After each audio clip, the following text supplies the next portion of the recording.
Hello friends, welcome to ShareMarket in Tamil. நான் உங்க செந்தில். இன்னைக்கு ரொம்பவே ஒரு இன்ட்ரெஸ்டிங்கான வீடியோ தாங்க பார்க்க போறோம். வீடியோவை கடைசி வரைக்கும் பாருங்க, ஸ்கிப் பண்ணாம பாருங்க. இந்த வீடியோ கொஞ்சம் லென்த்தியா இருந்தாலும் ரொம்ப யூஸ்ஃபுல்லா இருக்கும் அப்படின்னு நம்புறேன். வீடியோக்கு போறதுக்கு முன்னாடி நம்ம சேனலுக்கு நீங்க ஃபர்ஸ்ட் டைம் அப்படின்னா மறக்காம நம்ம ஃபேமிலியோட இணைஞ்சிக்கங்க, சப்ஸ்கிரைப் பண்ணிக்கங்க. ஒவ்வொரு வீடியோ பண்றதுக்கும் சர்டன் அமௌண்ட் ஆஃப் எஃபர்ட் போடுறோம். அந்த எஃபர்ட்டை நீங்க அப்ரிஷியேட் பண்ணணும் அப்படின்னு நினைச்சீங்கன்னா மறக்காம ஒரே ஒரு லைக் போட்டுருங்க. இந்த வீடியோவுக்கு 1000 லைக் கிடைக்கும் அப்படின்னு எதிர்பார்க்குறேன். அதுதான் டார்கெட்டாக வச்சிருக்கேன். அந்த டார்கெட் அச்சீவ் பண்றதுக்கு என்னோட சேர்ந்து ஹெல்ப் பண்ணுங்க. வாங்க வீடியோக்குள்ள போலாம். ஸோ ஷேர் மார்க்கெட் இவ்வளோ ஈஸின்னு சொல்றீங்க, நல்லா இன்வெஸ்ட் பண்ணா நல்லா சம்பாதிக்கலாம்னு சொல்றீங்க, அப்புறம் ஏங்க இந்த ஸ்டாக் மார்க்கெட்டுக்கு இவ்வளோ கெட்ட பேர் இருக்கு, இவ்வளோ பயப்படுறாங்க, ஷேர் மார்க்கெட் பக்கம் போயிடாதுன்னு சொல்லி எல்லாருமே வார்ன் பண்றாங்களே அப்படிங்கிற கேள்வி நம்ம மைண்ட்ல வருது இல்லையா?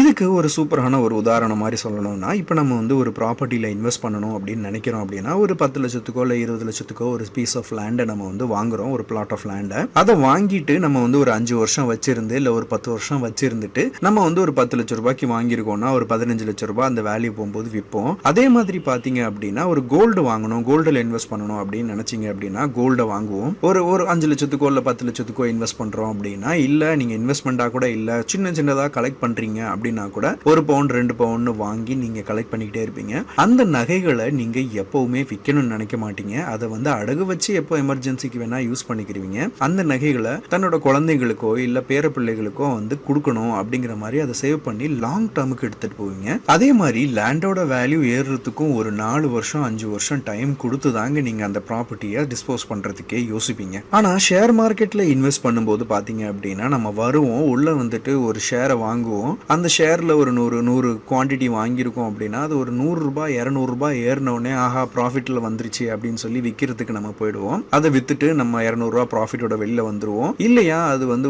200 300 ரூபாய் 1000 ரூபாய் லாஸ் ஆச்சுன்னா ஆஹா லாஸ் ஆகுது அப்படின்னு சொல்லிட்டு உடனே வித்துட்டு வெளியில வந்துருவோம். ஏன்னா நம்மளோட ஃப்ரெண்ட்ஸ் ஷேர் மார்க்கெட்ல நம்ம உள்ள வர்றதுக்கு முன்னாடியே இங்க பாரு நான் வந்து ஷேர் மார்க்கெட்ல போனேன், ஒரே நாள்ல வந்து 10,000 ரூபாய் சம்பாதிச்சிட்டேன், ஒரே நாள்ல 5,000 ரூபாய் சம்பாதிச்சிட்டேன் அப்படிங்கிற மாதிரி சொல்லுவாங்க. நமக்கு இந்த மாதிரி ஒரு மைண்ட் செட்டோட நம்ம உள்ள நுழையும் போது பாத்தீங்க அப்படின்னா ஒரு லாஸை பார்த்த உடனே நமக்கு பயம் வந்துடும், அந்த ஸ்டாக்கோட பிரைஸ் குறையிறத பார்த்த உடனே.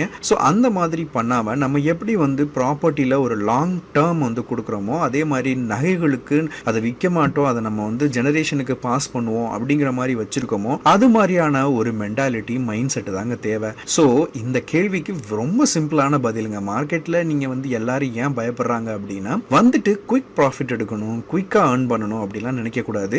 ஒரு 3 இயர்ஸ் இல்லை 5 இயர்ஸ் மினிமம் நான் இன்வெஸ்ட் பண்ணி வச்சிருப்பேன், இந்த அமௌண்ட்டை நான் எடுக்க போறது கிடையாது, நான் வந்து எஸ்ஐபி மெத்தட்ல இன்வெஸ்ட் பண்ணிக்கிட்டே இருக்க போறேன் அப்படிங்கிற மாதிரியான ஒரு ஸ்ட்ராங்கான டெசிஷன் எடுத்து ஃபாலோ பண்ணா மட்டும்தாங்க நீங்க வந்து ஜெயிக்க முடியும். ஒரே நாளில் நான் வந்து பணக்காரன் ஆகணும் அப்படின்னு நீங்க ஷேர் மார்க்கெட்டில் நுழைஞ்சிங்கன்னா கண்டிப்பாக முடியாதுங்க. அது வந்து நீங்கள் லாட்ரி சீட்டு வாங்கியிருக்கணும், அதில் ஜெயிச்சிருக்கணும், அப்படின்னா நீங்கள் ஒரே நாளில் கோடீஸ்வரன் ஆகலாம். இல்லையா நீங்கள் எங்கேயாவது போயிட்டு சூது விளையாண்டு ஏதாவது சீட்டு இந்த மாதிரி விஷயங்களில் விளையாண்டு உங்களுக்கு லக்கு இருந்துச்சுன்னா நீங்கள் ஒரே நாளில் கோடீஸ்வரனாக கூட ஆகலாம். பட் ஷேர் மார்க்கெட் அந்த மாதிரி வேலை செய்யாதுங்க. பட் அந்த மாதிரியான ஷேர் மார்க்கெட்டையும் நீங்கள் நினச்சிக்கிட்டு இங்கே வந்து சூது விளையாடலாம் அப்படின்னு வந்தீங்க அப்படின்னா அது உங்களை ஒரே நாளில் போண்டி கூட ஆக்கி விட்டுருங்க.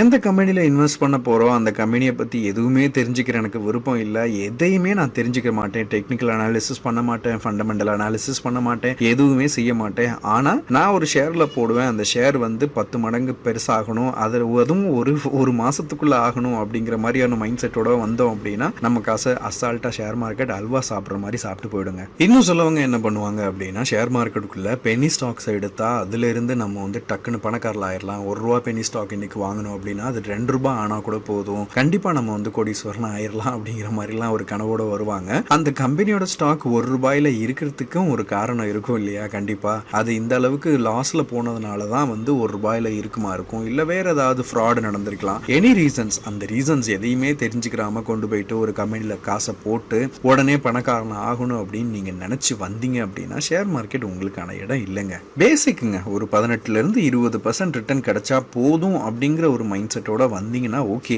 அதுக்கு எக்ஸ்ட்ராவால் அதிகமாக கிடைக்குது, ஒரு 10x வந்து 5 இயர்ஸ்ல ஸ்டாக் போயிடுது, உங்களுக்கு நல்ல ரிட்டர்ன் கிடைக்குது அப்படின்னா அது வந்து ஒரு போனஸ் மாதிரி நீங்க நினைச்சிட்டு எடுத்துக்கலாம். அதுக்கு நடுவில் அதுல டிவிடெண்ட் வருது, எல்லாமே வந்து ஒரு அடிஷனல் பெனிஃபிட்ஸ் அப்படின்னு நீங்க நினைச்சுக்கிற வேண்டியதுதான். உங்களுக்கு 18% இருந்து 20% ரிட்டர்ன் கிடைச்சிட்டாவே ஒரு 4 வருஷத்துல உங்களோட பைசா பாத்தீங்கன்னா அப்படியே டபுள் ஆயிடும். 1 லட்சம் ரூபாய் போட்டிருந்தீங்கன்னா அது 2 லட்சம் ரூபாய் ஆயிரும். 10 லட்சம் போட்டீங்கன்னா 20 லட்சம் ஆயிடும். அதுவே நீங்க பிக்ஸட் டெபாசிட்ல போட்டீங்கன்னு வச்சுக்கோங்களேன், அந்த பைசா டபுள் ஆகணும்னா 10 இருந்து 12 வருஷம் வரைக்கும் ஆகுங்க. இன்னும் நிறைய நாலேஜ் வேணும், ஷேர் மார்க்கெட்டில் நான் அடுத்தடுத்த வந்து வெற்றிகளை காணணும்னா நிறைய விஷயங்களை தெரிஞ்சுக்கணும் அப்படின்னு நினச்சிங்க அப்படின்னா நம்ம சேனலில் நிறைய வீடியோஸ் இருக்குது. அது மட்டும் இல்லாமல் இன்னும் நிறைய வீடியோஸ் ரெகுலராக போஸ்ட் பண்ணிக்கிட்டே இருப்போம். அந்த வீடியோஸ் வரணும் பார்க்கணும் அப்படின்னா சேனலை சப்ஸ்கிரைப் பண்ணி டைம் கிடைக்கும் போது ஒவ்வொரு வீடியோஸாக பார்த்துட்ருங்க. ஸ்டாக் மார்க்கெட்டில் ஷேர்ஸை எப்படி செலக்ட் பண்ணுறது, அதே மாதிரி யார் வந்து பெஸ்ட் புரோக்கர், அதே மாதிரி அக்கௌண்ட் ஓப்பனிங் ப்ராசஸ் என்ன, கைட் ஆப்பை எப்படி யூஸ் பண்ணுறது, என்ன மாதிரி ஸ்டாக்ஸ் எல்லாம் நான் வாங்கலாம், ஒரு ஸ்டாக்கை வாங்கும்போது என்னென்ன விஷயங்கள் எல்லாம் கான்சென்ட்ரேட் பண்ணுறது,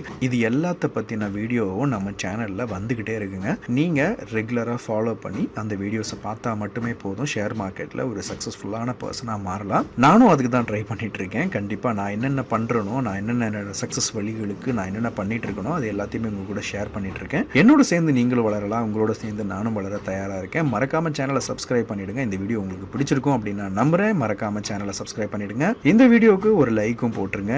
இதில் விடுபட்ட கேள்விகள் பதில்கள் என்னென்ன அப்படிங்கிறத சொல்லுங்க. இந்த வீடியோ பற்றின உங்களோட கருத்துக்கள் என்னங்கிறதையும் கீழே மறக்காம கமெண்ட் பண்ணிடுங்க. இன்னும் சூப்பரான இன்ஃபர்மேட்டிவான இன்னொரு வீடியோவில் திரும்ப வந்து சந்திக்கிற வரைக்கும் நான் உங்க செந்தில். நன்றி, வணக்கம்.